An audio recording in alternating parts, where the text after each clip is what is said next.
So what we've started today at Pearson is a process of tagging carry-on baggage.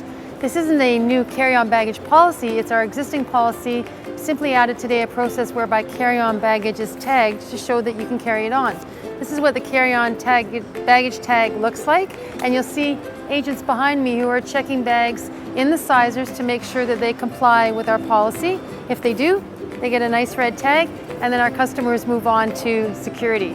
Now, if you get to security and your bag hasn't been checked yet, we have agents there as well. And if your bag is oversized or there's too many, they'll give you one of these handy cards, which you take back to the checked baggage area and you move to the front of the line to check your bag in.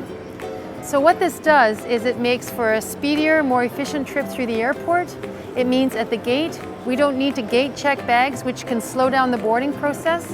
And on board, it means our flight attendants have more time to spend with our customers and don't spend their time trying to figure out how to fit on all that carry-on baggage, ultimately often checking a bag and the aircraft leaving with a delay.